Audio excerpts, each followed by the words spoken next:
On a une news pour vous qui va pas être terrible. Portugal qui fait un volte-face sur son plan de taxation sur la crypto-monnaie. Donc toutes vos tentatives, le monde entier qui voulait devenir portugais du jour au lendemain, se faire greffer des poils sur le torse, ça va être compromis, vous allez être poilu pour rien. Ensuite, une bière dans la main, une super bague. On a les géants qui préparent le Bitcoin to the moon. Vu que t'es au Portugal, on va parler du Portugal.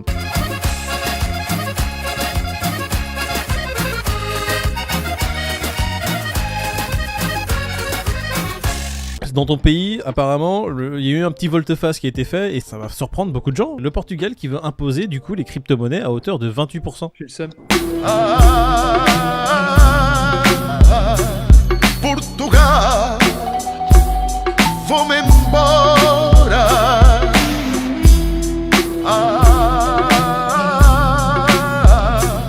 Portugal. Ah, c'est chum ça. T'as le seum, David?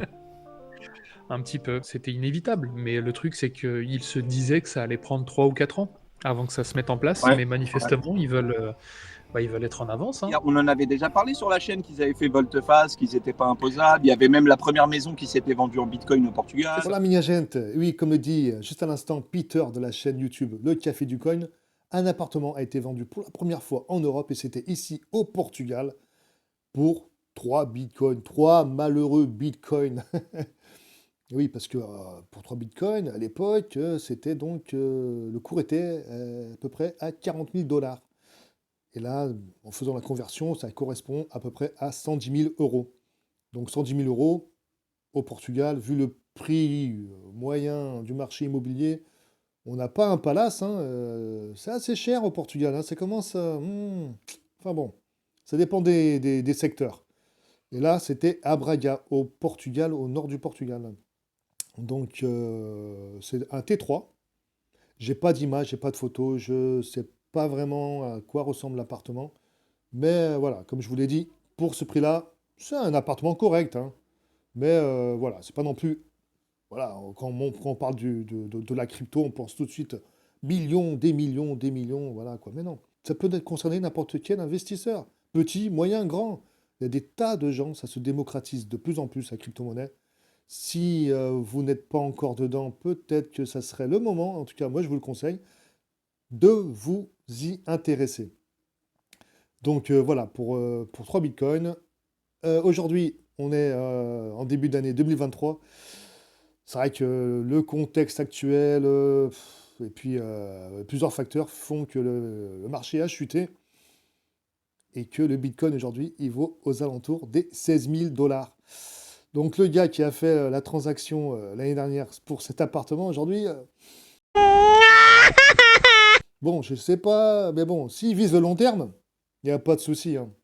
Enfin, moi je suis confiant au niveau du Bitcoin, ça va dumper.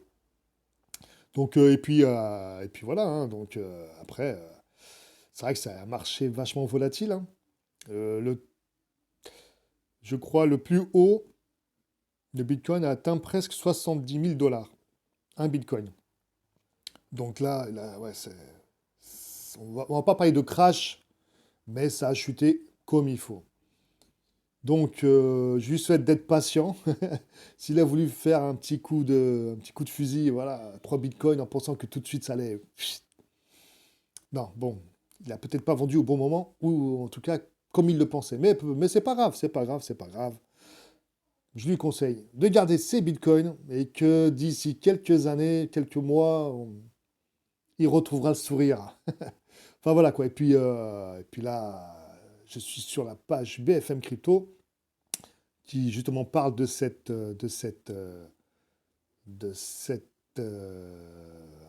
achat. Je vais lancer la petite vidéo après mon speech. Elle va vous parler donc de cette... comment on pourrait dire? De cet achat, tout simplement. Allez, je lance la vidéo. Et puis cette histoire qui se passe au Portugal, un appartement qui s'est vendu directement en Bitcoin, Aude. Oui, c'est une première en Europe, une transaction immobilière entièrement en crypto-monnaie sans conversion en euros. Alors le prix de vente, c'est 3 bitcoins ou l'équivalent de 110 000 euros au moment de la signature de ce 3 pièces qui se trouvent du côté des côtes de Braga, donc au Portugal. Alors c'est l'ordre des notaires qui a permis ce nouveau genre de transaction entièrement en crypto-monnaie. Et pour le Portugal, il s'agit là de montrer une ouverture, un intérêt pour les crypto-monnaies, sachant que les détenteurs de Bitcoin, ils sont déjà exemptés de taxes sur la plus-value quand ils les détiennent pour motif non professionnel. Enfin, il y avait tout allait dans le bon sens et qu'est-ce qui s'est passé? Ils ont regardé le café Il y a eu un du coin, ils se sont dit, il faut qu'on impose. premier volte-face qui a été fait justement quand on en a parlé. Ça veut dire que non, vous inquiétez pas, venez à la maison, on taxe rien. Et là, il y a un second volte-face qui est en train d'être fait. C'est bon, vous êtes à la maison, on taxe tout. Mais du coup, que dit la news? Ça a été voté, c'est acté, ça sera acté bientôt. C'est quoi l'idée? Entre l'annonce et la mise en application, il peut se passer un certain temps. Mais là, je pense qu'ils veulent accélérer la chose. Le ministre des Finances, il a dit, voilà, il est temps qu'on s'adapte. C'était l'un des seuls paradis fiscaux européens d'un point de vue de la crypto. C'est pas que ça. En fait, il y a On va aussi... aller en Allemagne. Oui, bien sûr. Quoi, ils taxent que sur un an. Ah? Après, rappelez-vous, l'Allemagne, c'est taxé que la première année. Après, ils sont plus taxés, les mecs. C'est exactement ça, Peter. Et je pense même que le Portugal va se calquer au modèle allemand. Voilà. Bon, écoute, on va déjà terminer sur Portugal parce que ce qui est intéressant, c'est de voir pourquoi justement il y a eu cette taxation. De plus en plus, on parle des super profits qui doivent être taxés justement pour faire face à la crise. Et c'était pendant le vote de cette taxation sur les super profits qu'ils ont enlevé le flou et le vide juridique qu'il y avait sur les crypto-monnaies et ont décidé de mettre 28% de taxes. Ils se sont dit, tiens les gars, on est déjà en train de faire le truc sur les super profits avec les gens qui se gavent et qui prennent des milliers et des millions. Pourquoi on ferait pas en même temps les crypto-monnaies, comme ça on en est débarrassé? Et bah en faisant ça, 28. Et est-ce que tu peux en vouloir au pays d'essayer de taxer les profits alors qu'on est vraiment dans un monde en crise? C'est une manne financière qu'ils ne peuvent pas se permettre de laisser passer finalement. Voilà, ils vont chercher le pognon là où il est. Et donc ce serait pour 2023. Et c'est encore moi, de retour. Donc oui, effectivement, là je relais l'article du journal Expresso. C'est pas le café, c'est le journal. Donc ils disent que em 2023 acaba o paraíso fiscal português do setor dos criptoativos. En gros, on met fin au paradis fiscal, en tout cas ce qui concernait les crypto-monnaies. Et donc voilà, donc je vais pas vous traduire tout l'article, mais je vais venir sur le passage important. Donc j'y vais là, voilà, celui-ci. Donc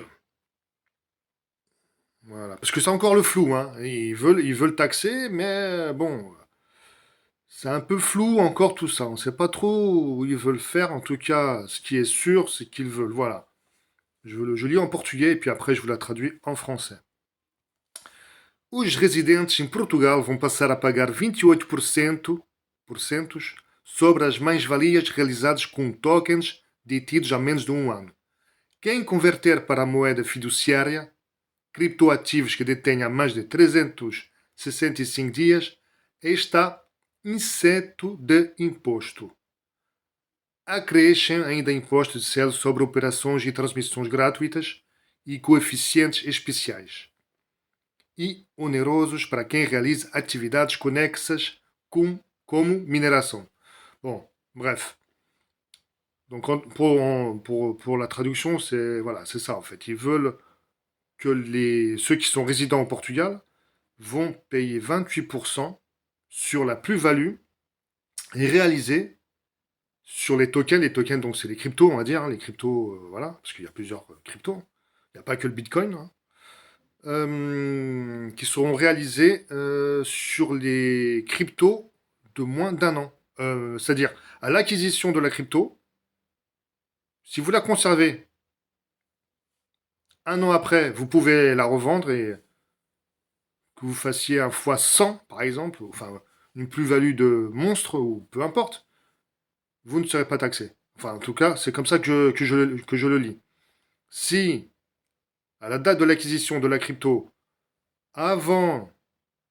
durant l'année qui s'écoule, si vous revendez avec une plus-value, là, vous allez payer 28% en plus, enfin, sur la plus-value.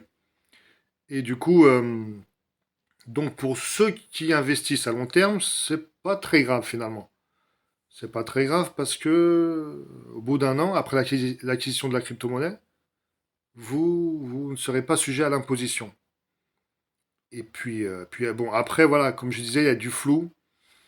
Ils veulent, ils veulent taxer, ils veulent taxer aussi avec l'intermédiaire des opérations. Donc, durant les achats ou les reventes de crypto, bon, bref, voilà. C'est encore un peu mystérieux tout ça, mais bon, on y va. On y va, l'imposition, la taxation. C'est pas non plus mauvais, hein. Et puis 28%, s'ils taxent 28%, c'est parce que les gains sont importants. Peuvent être importants. Attention, on ne fait pas que gagner dans la crypto, hein. On peut très bien perdre et donc c'est quelque chose qui, comme c'est vachement volatile, il faut faire attention. Il faut bien s'informer sur les projets et pas mettre toutes ses billes, hein. Faut, voilà. Mais il faut faire ça avec intelligence et voilà. Et si c'est fait avec un bon mental, eh bien, vous pouvez vous en sortir très bien. Mais faut s'y intéresser tout simplement. Au début, c'est un peu parce que pour les novices, c'est un autre monde, hein. Mais bon, il faut bien commencer par le début, donc voilà.